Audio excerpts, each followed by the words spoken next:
exatamente o que seria um dataset. Então, esse mini curso, né, eu pretendo ser breve, não me estender muito, é apresentar esses conceitos. Como sempre, esse vídeo ele é apenas falado, não terá material de apoio, porque eu preparo meus alunos da seguinte maneira. Primeiro, eu descarrego a teoria. E depois, num próximo vídeo, assim que eu sentir que está na hora, eu vou e passarei um vídeo mais técnico mesmo, com a tela do TSO, lá, a opção 3.4, e vamos editar alguns arquivos, e vamos já vou editar alguns datasets, vou ensinar a criar do modo raiz, do modo Nutella, que existe várias maneiras.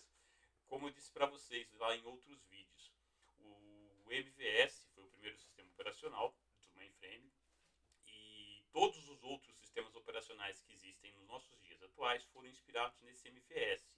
Então, para o bem e para o mal, ele abriu o caminho e no começo ele era feito por engenheiros. Então, muitos termos, muitos assim conhecimentos não são assim de grande público, né? Então, a pessoa aprende, começa a trabalhar e depois ela entra no modo automático e já não pensa mais sobre o assunto.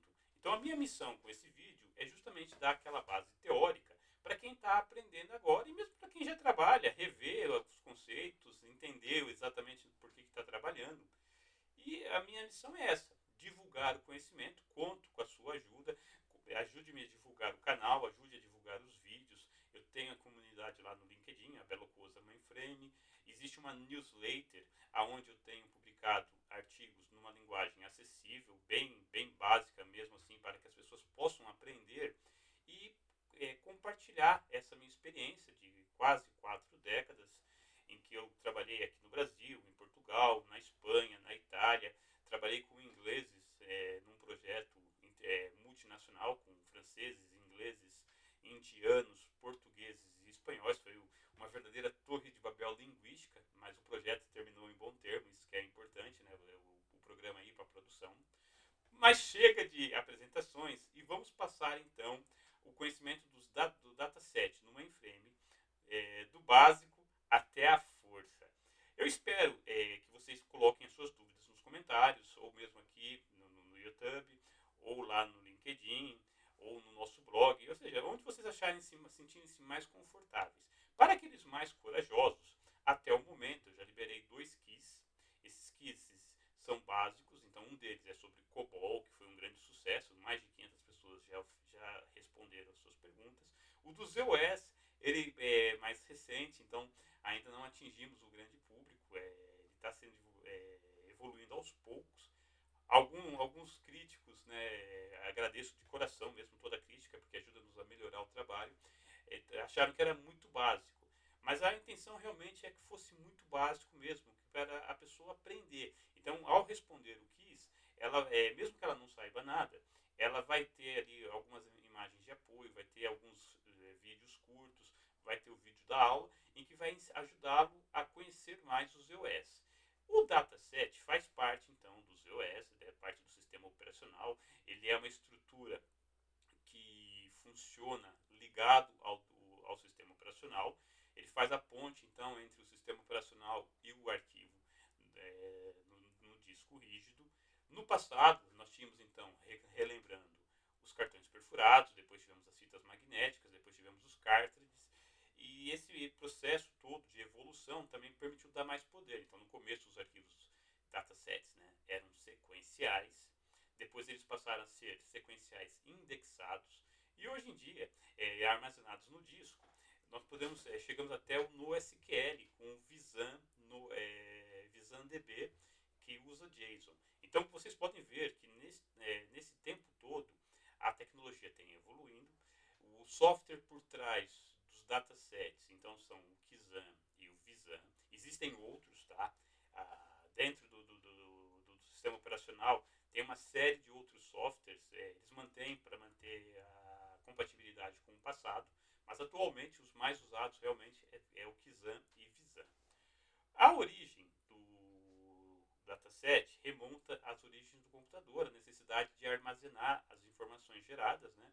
Então, no começo, imaginem vocês que se usava cartão perfurado, ele tinha só a capacidade de ficar um cartão por registro. imaginem só vocês, que para fazer 5 megabytes, que não é nada hoje, certas fotografias elas têm muito mais que 5 megabytes, era uma pilha de 1,5 metro de cartões para poder fazer 5 megabytes. Então vocês imaginam que não se podia armazenar tanta informação pelo custo, né, do papel. Quando veio as tapes, aí o tape foi aumentando a quantidade de dados. Depois veio o disco rígido. O primeiro disco rígido era de 5 megabytes. Depois chegamos aí hoje aos zettabytes da vida. Voltando então ao dataset. Para quem está com pressa, dataset é o equivalente ao sistema Windows, Linux e macOS de arquivos. Então é um nome pomposo para os seus dados organizados de uma maneira estruturada, né, dentro do mainframe. A plataforma que nós estamos usando, para quem está chegando agora, é o mainframe. Um dataset ele pode ser editado via manualmente dentro do SPF, via macro de Hex, List no TSO, dentro do aplicativo SPF, que também já foi motivo de um vídeo anterior a este, e consigo, aí, através disso, conseguimos editar essas informações. A minha ideia é que seja essa apresentação seja leve, não quero maçar vocês, não quero ser uma coisa muito longa, então vamos às obras, vamos responder então aquela pergunta inicial. O que é um dataset? Pense assim, dentro do universo Windows, ou mesmo, vamos falar do Linux, porque o Linux atualmente é mais linha de comando do que o Windows, né? O Windows, apesar de ter lá o prompt do MS-DOS para que se possa usar linha de comando, quase ninguém usa. Então, isso é um conhecimento mais dado, então, aqueles que trabalham com Linux, que estão ali mais na máquina, ali mexendo no motor, afinando o motor. Então, o nosso dataset seria o equivalente a um ponto .txt, a um ponto .sh lá do shell do script, ou um ponto .config, um ponto .bat do DOS, um arquivo do Word, né, .doc, um arquivo do Excel, o XLS, um HTML, né, das páginas dinâmicas. Esse conjunto de dados recebe o nome de dataset. Então, seria o equivalente então, a um arquivo de outros sistemas, só que com mais superpoderes, porque aí, usando as ferramentas dentro do ZOS, conseguimos fazer mais coisas que a gente não conseguiria fazer nesses outros sistemas operacionais. Para fixar, então, um dataset é o equivalente a um arquivo .txt, a um arquivo .doc, a um arquivo .html, um arquivo .xml. É um dado normalmente estruturado, então você vai ter lá uma estrutura lógica dentro dessas informações, então o dado não vai estar largado lá dentro. Sabendo qual é a configuração desse arquivo, você consegue ler e decodificar o que está lá dentro. O dataset ele pode ser armazenado tanto no formato EBCDIC, que é o formato de caracteres dentro do mainframe, que é o equivalente ao ASCII do Windows, Linux. O ASCII, né, eu gosto de brincar que é o ASCII 2, mas alguns puristas ficam muito chateados comigo quando eu uso o ASCII 2, então vamos usar o ASCII em favor desses puristas. Dentro dos tipos de dataset que existem no mainframe, eu vou falar principalmente de 4. Então nós vamos conhecer os datasets do tipo PS, que é o particionado sequencial. Tem o PO, que é o particionado em forma de gavetas. Então você vai ter slots. Esses dados de slot eu vou conseguir armazenar programas, JCLs e outras informações numa estrutura de diretórios muito semelhante a uma pasta de arquivo do Windows. Depois disso, nós vamos ter um formato muito particular, que é o sem formato, PU. O que acontece desse sem formato? Ele é muito usado para configurações do sistema e para gerar arquivos executáveis. Então, quando a gente tem um programa COBOL, ele vai estar em linguagem natural, em ABCDIC. Vamos passar por um processo de compilação que vai converter esse COBOL para Assembler. Do Assembler, ele vai ser link editado e vai se transformar num executável em linguagem de máquina. Esse arquivo de linguagem de máquina ele não tem nenhum tipo de formato de leitura humana, ele é para leitura de máquina.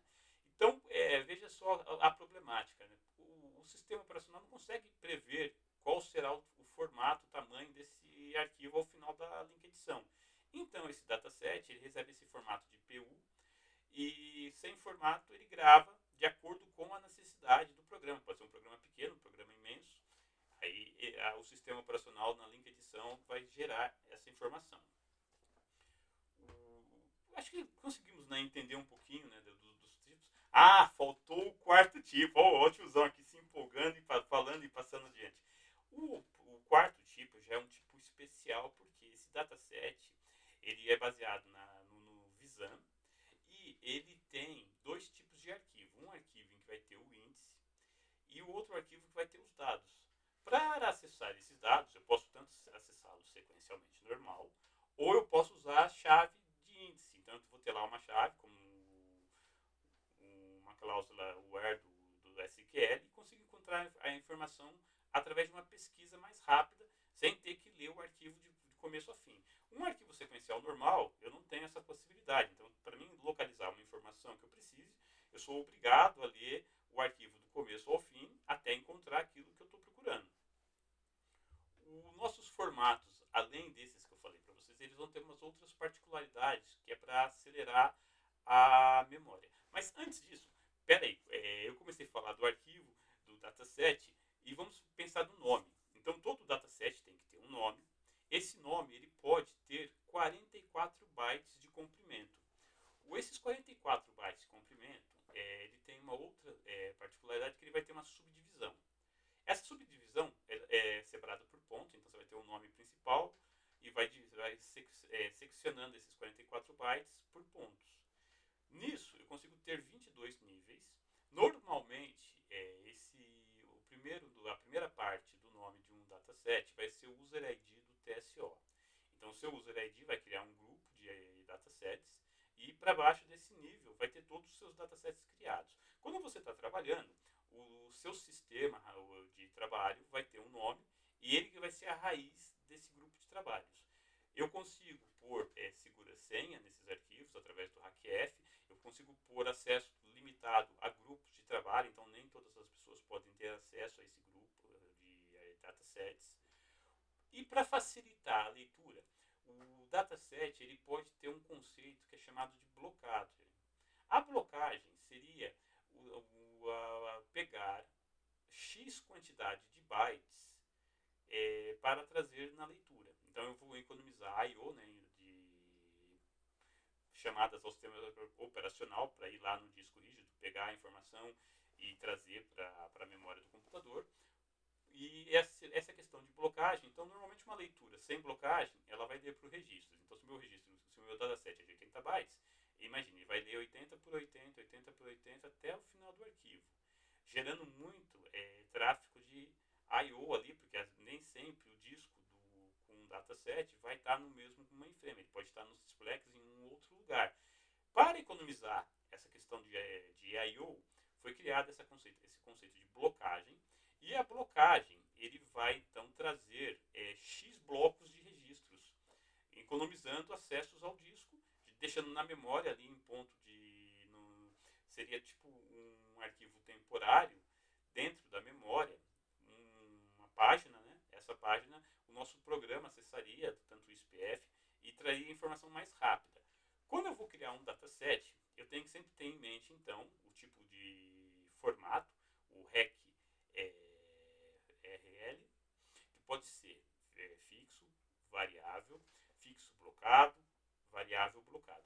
Esse variável que eu estou dizendo é assim: quando eu crio um arquivo, um dataset, eu vou estar criando um dataset com um tamanho limitado de 100 bytes por registro. Então todos os meus registros dentro daquele dataset terão um comprimento máximo de 100 bytes e obrigatoriamente tem que ser preenchidos. Quando eu uso o conceito de variável, eu vou definir o tamanho máximo, mas eu não sou obrigado a gravar tudo.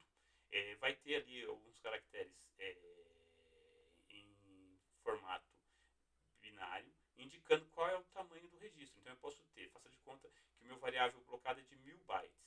Eu posso ter tanto um registro como 1000 bytes, como uma variação de menor do que 1000. Então eu posso ter 1 byte, 10 bytes, 100 bytes nessa questão do variável.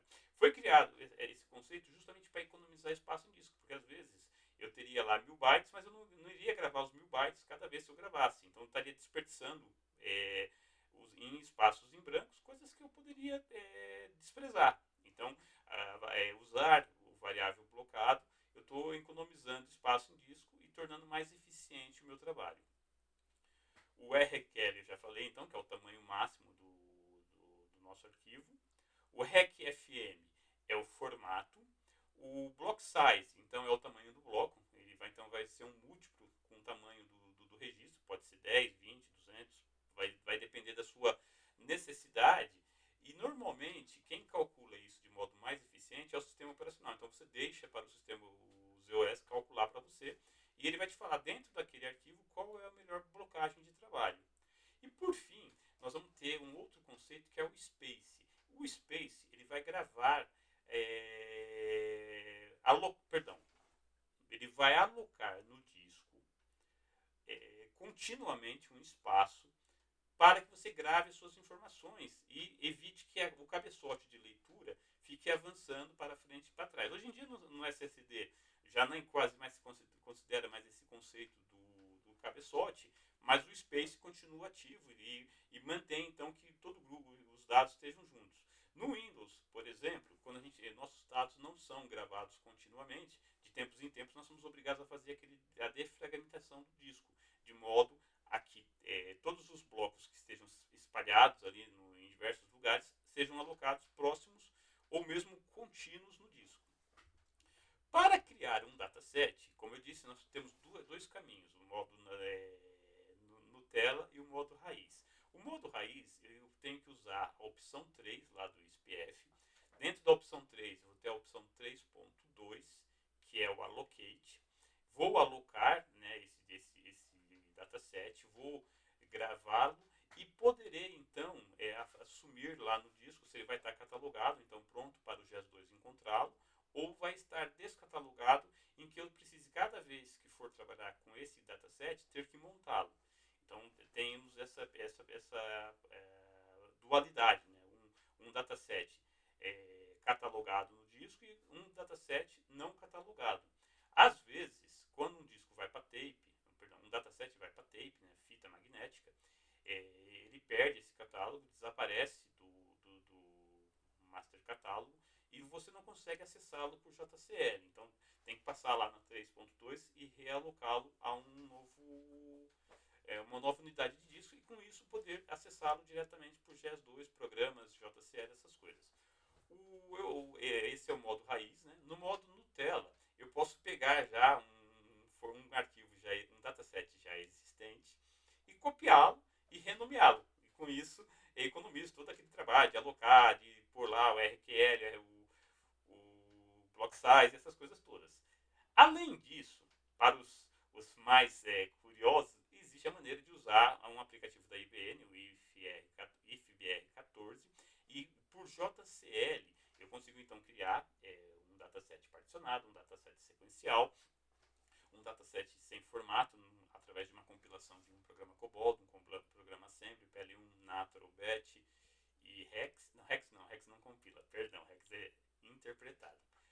Então, no nosso, lá no Belacosa Mainframe, vocês vão encontrar exemplos desse JCL, vocês podem usar. Deve mudar algumas configurações de acordo com a instalação que vocês estão usando, mas é fácil. Vai dar o erro de JCL e basta corrigir o erro de JCL e você conseguirá executar esse JCL em qualquer ambiente mainframe, inclusive no Hércules TK4. O JCL, teremos um curso à parte, apresentando detalhes mais, como criar JCLs de teste, como criar JCLs para criar datasets e por aí afora. Um outro conceito de dataset que existe também é o GDG. O GDG é uma maneira pensada de se criar uma série histórica. Então, quando se cria um GDG, eu vou estar criando um particionado. Ele só vai funcionar para sequencial. Nesse particionado sequencial, ele vai ter gerações. Então, a geração mais antiga vai ser o número mais baixo. Então, ele vai gerando o dataset com o nome e vai pondo ali geração 1, 2, 3. Quando eu crio um GDG, eu falo nas suas configurações que ele vai ter 15 gerações. Então, quando ele chegar na 15ª, ele ocupou todos os espaços planejados. Ao executar pela 16ª vez, automaticamente o sistema operacional irá deletar a geração número 1 e criar a 16. Quando criar a 17, ele vai deletar a 2 e assim sucessivamente. Eu vou criando então sempre apenas os 15 últimos GDGs que eu tenho. Numa aplicação de produção, normalmente eles deixam 30 gerações, que é o quê? Um mês inteiro, de modo a manter o backup daquele arquivo para o mês todo, né? Arquivo, dataset. Vocês podem ver que eu sempre uso um, uso outro, mas são sinônimos, tá? Então não tem erro, não entre em pânico. Apesar que existem diferenças, mas no dia a dia, a maior parte das pessoas acaba usando arquivo, dataset. Depende da situação, do momento que a pessoa pensou, ela vai sair. Dentro do SPF, eu já comentei no curso anterior, nós vamos ter a opção 3.4, que é o modo de edição. Lá eu poderei entrar num dataset. Ele vai trazer, então, de acordo com o seu RQL, vai trazer os registros. Eu posso deletar através do comando D por linha. Posso fazer DD e fazer um bloco, né? Então começo com DD e termino com DD, ele vai pegar aquele bloco. Posso inserir, posso usar também o mesmo conceito, né? Usando o I com 10, eu vou inserir 10 linhas. Mas na parte prática nós vamos ver isso direitinho. Por enquanto é só teoria. Saiba que existem os comandos, depois eu ensino a aplicá-los. Como eu disse, né, eu posso ter então um dataset no formato ABCDIC e no formato hexadecimal. Ao usar isso, eu sou obrigado a utilizar o comando de linha XON para habilitar o modo hexadecimal, e as minhas informações então serão digitadas em hexadecimal. Até um bom exercício para quem quer conhecer o formato hexadecimal, usar o XON de vez em quando para ver como que fica. O HackF, como eu comentei no princípio, ele é nosso xerife, ele é o protetor, teremos um vídeo também sobre o HackF. O nosso xerifão, então, ele permite colocar senhas num Vizam, permite criar um grupo de trabalho, deixando o seu arquivo, o seu dataset protegido contra olhares indiscretos. Tá indo fácil? Assim, tá fluindo para vocês? Como é que tá? Eu vou fazer um quiz depois, hein? Vale a pena assistir várias vezes, porque com esse vídeo vocês vão ter elementos para poder responder o quiz de uma maneira eficiente. Aproveitando essa pausa que eu bebi meu café, vou beber mais um pouquinho. Convido vocês a conhecerem um café no Bela Cusa Mainframe. Nesse newsletter lá no LinkedIn, eu compartilho meu conhecimento com várias histórias numa maneira acessível, não num artigo muito técnico. Tem alguns pecados, né, vícios de linguagem, muitas histórias do tiozão, mas vale a pena conhecer para ver os bastidores e saber como que funciona um CPD.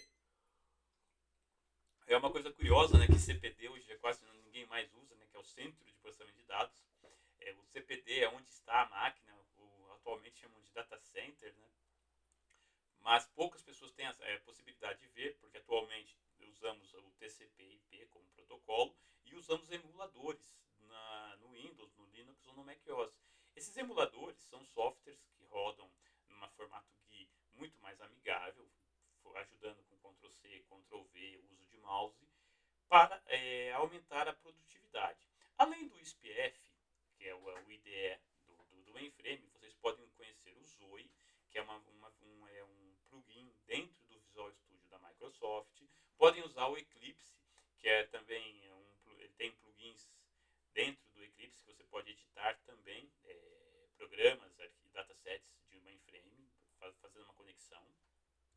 Voltando então, após esse pequeno intervalo comercial, vamos então falar mais um pouquinho sobre os datasets modernos. Afinal de contas, o mainframe não para, né? Estamos aí no ZOS, tivemos lá o MVS com as suas versões para o OS 360, 370, 390 e a partir de 2009 o ZOS dominou o cenário, rodando nas máquinas a partir da Z9. O ZOS ele é moderno, ele atende todas as necessidades até trabalham fornecendo altos arquivos de transmissão de arquivos, já não mais usando o FTP, usando o Alenda, que é uma outra ferramenta da IBM. É possível até criar um Netflix, isso usando o mainframe. Também será tema de um artigo, de um dos próximos artigos. Os datasets modernos, o mais moderno que a gente tem aqui já faz alguns 4 anos, é o VisanDB. O VisanDB é um dataset também, mas especial, ele é indexado, porém ele não tem estrutura, ele é usado com JSON, então seria um NoSQL do mainframe. Você pode usar então o JSON para fazer as gravações, leituras e acessos nesse arquivo VisanDB. Nós temos o ZOS MF, que também permite, né, a chegar mais longe. Temos o DevOps, temos APIs. O futuro chegou dentro dos datasets e as pessoas nem percebem, porque elas continuam trabalhando ali no seu dia a dia e não conseguem, então, ter, né, essa noção de todas essas evoluções. O VisanDB é acessado via JSON. Essa integração, então, vai via ZOS Connect. Tem o ZOS OMS, que é uma interface web. Então você consegue atachar os seus datasets dentro de uma página web, usando o seu navegador preferido. Há o Cloud Tape, que você consegue guardar grandes volumes de dados, porque afinal de contas, manter todas as informações num disco, seja ele disco normal ou no SSD, é muito complicado, né? Imaginem vocês a quantidade de dados hoje em dia que são terabytes, aí, zettabytes de informações, que é muita coisa hoje em dia, que realmente, se ficasse tudo aquilo num disco, haja disco para manter tudo isso. Temos a questão dos versionamentos, eu já falei da questão do GDG, tem backups automáticos, temos lá uma segurança integrada via HackF, via ZERT, que é uma outra ferramenta. Temos a possibilidade de usar os ZIPs, que são placas de criptografia. Conseguimos criptografar dados no AES 256, ou seja, criar snapshots. Os nossos datasets hoje não estão nada perdidos, nada parados no tempo, tá, pessoal? Essa conversa de que mainframe é coisa de dinossauro, conversa de que mainframe vai morrer, isso é balela. Porque uma máquina tão veloz, econômica, ocupando poucos espaços, assim, é difícil, né? Nós vamos ter aí milhares de servidores num data center. Tem aquele problema de ter que ter uma pessoa para olhar, aí quanto mais aumenta a necessidade de mais pessoas. Então, é assim, há controvérsias nessas conversas, né? Eu me lembro que cada projeto que eu vou com uma equipe de Java, as pessoas olham assim para mim e falam, mas COBOL, mainframe, isso é coisa do passado. Não acreditem, tá? Pense só na questão do dia de pagamento dos aposentados brasileiros, que eles vão lá numa agência bancária e surgiu uma tela preta agora, né, a antiga tela azul da morte do Windows. E como seria a raiva e a fúria desses aposentados por não receberem o seu salário, a sua aposentadoria no tempo correto. Então o mainframe garante que isso nunca aconteça. Eu, pelo menos na minha longa carreira, nunca ouvi as pessoas irem a uma agência bancária e não receberem o seu pagamento porque o mainframe caiu, teve um vírus no mainframe, ou seja, não existem vírus, nunca conseguiram, nenhum hacker aí do mundo, por melhor que seja, ele nunca conseguiu criar um vírus para mainframe. O mainframe ele tem uma série de protocolos de segurança, ele controla os acessos, então é difícil. Não vou dizer impossível, porque nessa vida nada é impossível, mas garanto para vocês que eu nunca vi e gostaria, se alguém tiver alguma coisa, que põe aqui nos comentários, porque para mim vai ser uma novidade que eu quero também aprender. Voltando então à questão do dataset nos OS, vamos ver o que mais que eu posso falar para vocês sobre dataset. Já falei então do sequencial, do particionado, do GDG, do Visan. O DB2, ele é um programa PL1 com Assembly, assim, então a sua linguagem de programação é essa. E os arquivos do DB2, né, os datasets do DB2, são Visan. Visan LS, é um outro formato, mas que permite esse acesso assim, mais veloz indexado das informações. O termo dataset nasceu em 1964, juntamente com o S360, já contei sobre a história do ZOS, não vou ficar me repetindo aqui, convido vocês a assistirem um vídeo do ZOS, está lá no nosso canal também. Existe também dentro do ZOS uns datasets secretos, que são onde estão as configurações de proxies e ferramentas que auxiliam o ZOS. Normalmente ele vai estar lá como SysOne, então ele vai estar com esse grupo de trabalho. O SysOne ele é protegido e o sysone.xxx vai ter as configurações críticas que apenas o operador master catálogo super mega plus operador vai ter acesso a esse cara. Então muito provavelmente não conseguirá acessar via emulador, terá que usar um terminal direto do mainframe. Existe um terminalzinho que você conecta ao mainframe para poder dar comandos diretamente. Por isso que ele é seguro. Sem ter acesso físico a esse terminal, dificilmente alguém consegue fazer coisas muito importantes no sistema operacional. Outra coisa importante, então já falei dos formatos, do sem formato, né? Normalmente ele vai estar ali dentro, então usado como questão de impressoras. Então teremos arquivo, vai ter um spool de impressora de arquivo de dados a ser impresso, ele ficará nesse sem formato e quando ele for para a impressora ele será decodificado. Os nossos executáveis vão estar no formato RQFM igual a U.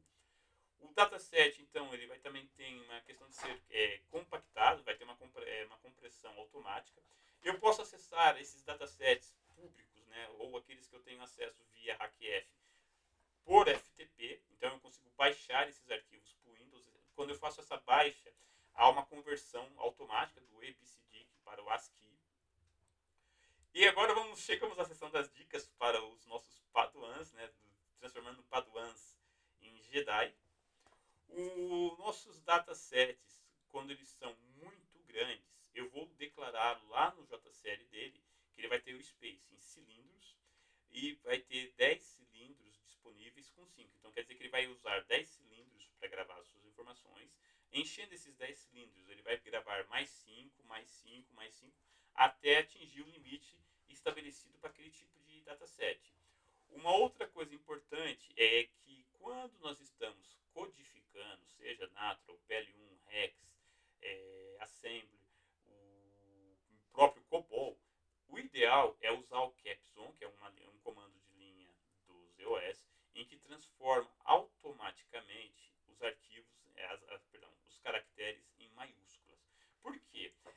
O mainframe, diferente do Windows, o A maiúsculo é diferente do A minúsculo. Então, se vocês escreverem um comando com minúsculas, vai dar erro de compilação, porque ele não reconhece esse cara. Então, para evitar esses problemas, você já deixa o CAPS-ON ligado, que conforme você já digita lá, não importa como que esteja o seu teclado, ele já converterá automaticamente para maiúscula. Uma outra comando de linha muito importante é usar o autosave. Então, com o autosave ligado, assim que eu saio de um dataset, ele grava. O recovery on me permite, se eu errar, eu escrever o comando undo e ele vai desfazendo, ele vai manter um histórico de tudo aquilo que eu fiz e vai desfazendo, que também me ajuda em produtividade, evitando que eu perca informações importantes.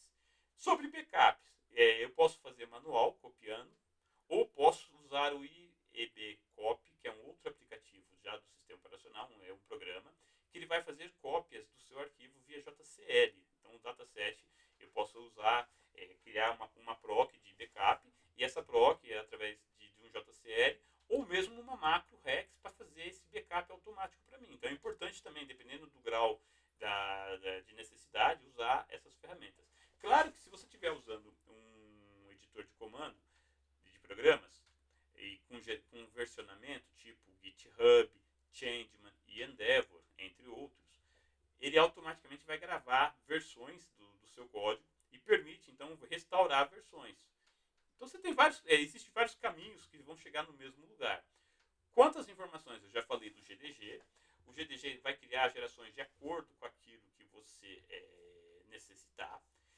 Estamos chegando ao final. Então, muitos então, perdão. O dataset, ele acaba sendo a sua extensão da mente dentro de um mainframe. Conhecer o funcionamento do dataset, dominar essa força invisível, mas essencial dentro da nossa edição de programas no TSO. É importante, então recomendo esse vídeo aqui para os juninhos, trainees e estagiários, ou aquele Jedi que já anda meio esquecido porque ele foi trabalhar na baixa plataforma e está retornando agora. É importante conhecer, é importante compartilhar o conhecimento. Eu sou de uma época em que não havia assim tantos manuais, não havia tantos livros, não havia o Google para procurar coisas, nem chat GPT para nos ajudar. E era difícil, era muito difícil. Eu me lembro que tínhamos as sebentas lá copiadas e era passada de colega a colega. Às vezes tinha algum colega mais caprichoso que ele digitava as dicas num dataset de help e dava carinhosamente uma cópia para todos que chegavam. É importante isso, tá? Compartilhar, aumentar a nossa rede de contatos, aumentar o universo de pessoas que conheçam a Stake Mainframe, porque eu vou segurar o conhecimento apenas para mim? Se eu posso compartilhar e conto com a sua ajuda, divulgue o canal, divulgue os vídeos, encontre erros lá. Às vezes eu me empolgo aqui no meio do falatório, erro aí uma siglinha ou outra, mas não se preocupem. Depois disso, tem lá os artigos num café com Bela Coisa Mainframe. Nesses artigos está escrito direitinho, com a sintaxe de comando, com prints de exemplo, que é para ajudar mesmo. Eu não ganho nada com isso, não estou vendendo curso, a minha intenção não é vender curso. Eu indico cursos, por exemplo, se você gostou do tema, quer saber mais sobre o mainframe, vá no Bela Coisa Mainframe, tem lá links da IBM. A IBM tem centenas de cursos gratuitos para iniciantes. Depois os próximos cursos são pagos, claro, é óbvio, né, que primeiro você conhece, aí depois vê se poderá fazer esse investimento. Mas recomendo sempre, não pare de estudar, não se acomode. O conhecimento está aí disponível, temos inúmeras ferramentas, inúmeros canais de internet para que vocês possam, canais de vídeo, que vocês possam assistir vídeos de outras pessoas, para conhecer outras visões. Há vídeos mais técnicos, há vídeos como o meu mais inicial, mas vale a pena realmente compartilhar esse conhecimento e ir atrás. Não pare no tempo não, meu amigo. Mais uma vez, muito obrigado por sua presença. Meu nome é Wagner Bela Cousa. Vocês me encontram nas redes sociais, eu estou praticamente em todas as redes sociais. Faço um pouco de barulho. Atualmente tenho feito muito mais barulho no LinkedIn, porque eu tenho um público fiel ali e vocês sabem, né? Eu vou estar mais presente aonde o público é mais presente. Contarei, tem vídeos contando histórias, velhas histórias, algumas enrascadas, algumas aventuras. Compartilhe o conhecimento e muito mais. Muito obrigado. Até o próximo vídeo. Tchau, tchau, pessoal!